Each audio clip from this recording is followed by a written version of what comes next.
the ground in West Texas is shifting, and it's not from another fracking trimmer. The alliances we thought were solid have fractured, and every character is standing on a powder keg of their own making. The dust has barely settled from the explosive finale, but the battle for the Permian Basin has only just entered a more dangerous, more corporate phase. We pick up the pieces with Tommy Norris desperately trying to hold his fledgling company, Bison Resources, together. His partner, the morally ambiguous investment banker Rebecca Lacey, is not just bruised from her near-death experience, she's transformed.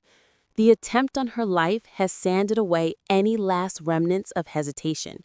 She is colder, sharper, and her gaze now carries a lethal promise of retaliation.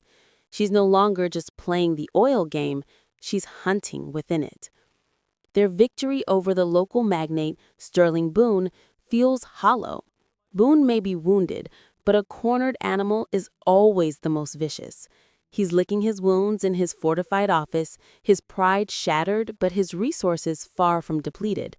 He's already on the phone, calling in favors from shadows we haven't yet seen, proving that his empire was built on more than just oil rigs and loud threats. It was built on a web of unshakable and terrifying loyalties. Meanwhile, the legal and personal fallout from the pipeline sabotage continues to ripple outward. The town of Eagleton is a tinderbox of suspicion, with the local sheriff caught between justice for his community and the immense pressure from the powerful figures now dominating his jurisdiction. Into this volatile landscape rolls a new force, the Sovereign Wealth Fund of Qatar. Represented by the impeccably dressed, unnervingly calm Amir Al-Mansoor, this is a player with bottomless pockets and a global agenda that makes the local Texas oil squabbles look like a playground fight. Al-Mansoor doesn't need to raise his voice. His money does the shouting for him. His arrival signals that the stakes are no longer about who controls a few thousand acres in Texas, but about who controls the flow of energy to the world. Tommy and Rebecca's problems have just gone international.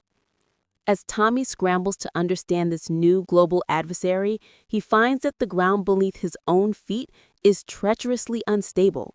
The financing that Rebecca secured to launch Bison Resources, the very capital that gave him his shot, now has strings attached. Strings that are being pulled from the other side of the world by Al-Mansoor. Every decision, every drilling permit, every landman's contract is now subject to the silent approval of this foreign entity. Tommy is realizing he didn't escape Sterling Boone's cage just to become a pawn in a much larger, more sophisticated game. The pressure exposes the first major crack in the Tommy-Rebecca alliance. She argues for cold pragmatism. Use the Qatari money to crush Boone and worry about independence later. Tommy, ever the idealist, sees this as a deal with the devil that betrays every local rancher and roughneck who trusted him. Their whispered arguments in glass-walled offices carry the weight of a partnership and a company on the brink. But a far more personal threat is emerging from the shadows. A mysterious figure is quietly buying up the mineral rights to a vast, dormant tract of land known as the Carson Field, a place most thought was tapped out decades ago. This ghost is none other than Dale Laird, Tommy's former mentor, a legendary landman everyone believed had drunk himself into obscurity. Dale is sober, sharp, and harboring a decades-old grudge that is deeply personal.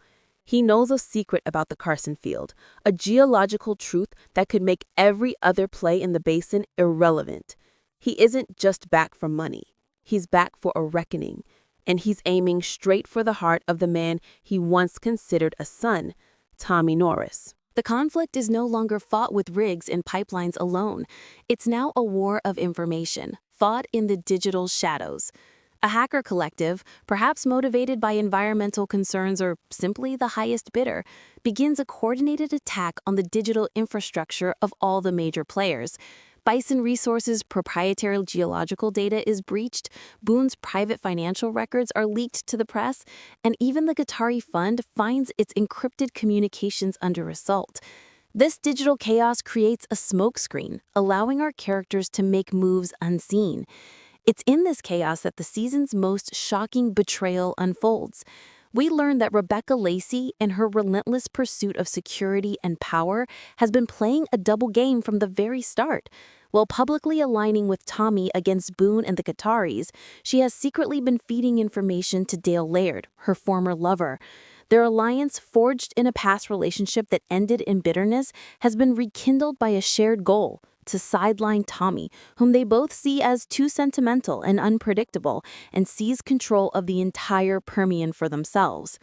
This isn't just business for them. It's a twisted form of revenge against a world and a man they feel has wronged them. The reveal that Rebecca, the person Tommy trusted most in the corporate jungle, is the architect of his impending downfall recontextualizes every scene, every piece of advice, every moment of support from the first season. She wasn't building him up, she was setting him up for the ultimate fall.